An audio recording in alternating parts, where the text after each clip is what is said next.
And I chose a poem because I felt that it had my voice, and at the same time, it had the rhythm that I usually adopt during music. And it's called 2020, so I hope you enjoy.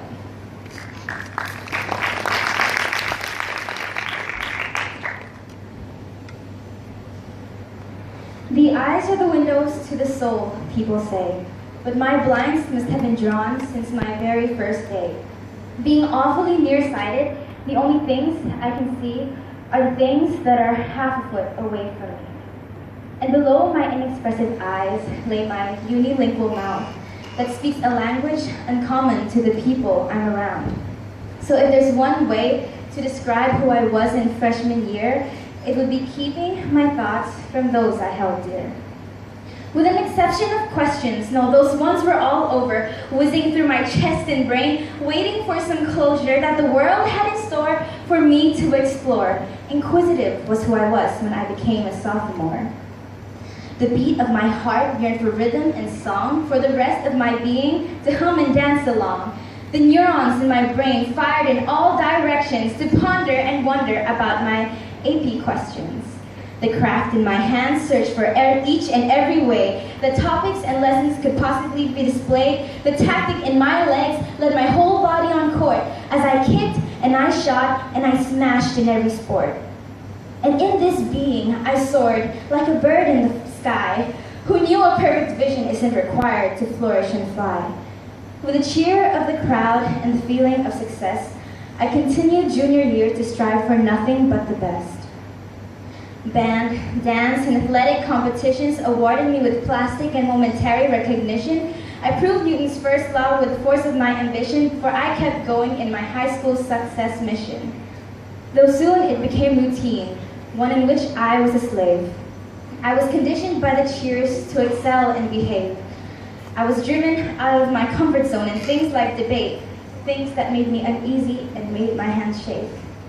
Things that turned the beating of my very heart against me and mocked my brain for small mistakes I must have failed to see.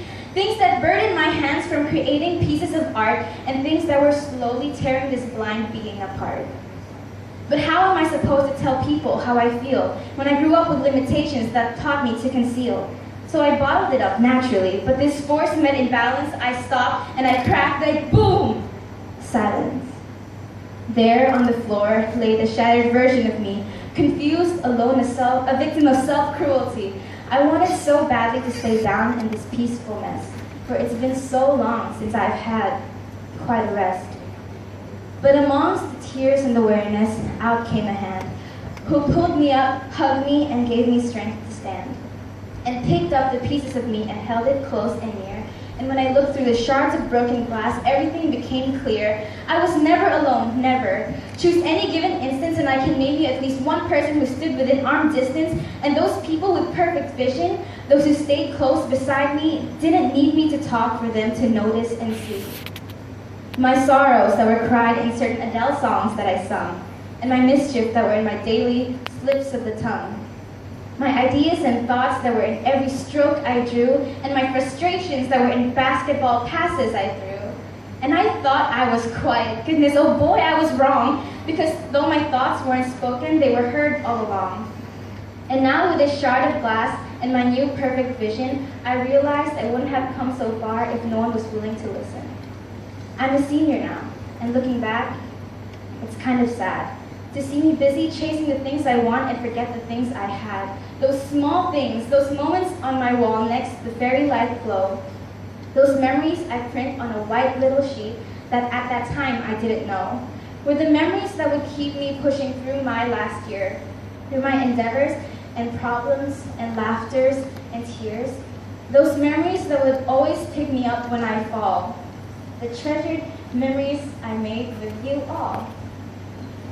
You might think I forget the small little things, but I keep close to my heart your hellos and good mornings, and the little talks we have as we walk down the stairs, those spontaneous bursts of songs and the secrets that we share. And now that I'm here as my final adieu, I want to take this opportunity to finally tell you thanks. To everyone who stood by me and heard all I wanted to say without me having to say a word. Make no sense? I'll never forget the car rides when Earth drives and how you can tell from my voice and nose when I recently cried. The Rancid Gang. It's those trips to KFC and the excitement I reveal when I squeal watching movies. Vandalize. Our mirror selfies show there's nothing we cannot be. Truck lovers, models for covers, we're one man, one tree.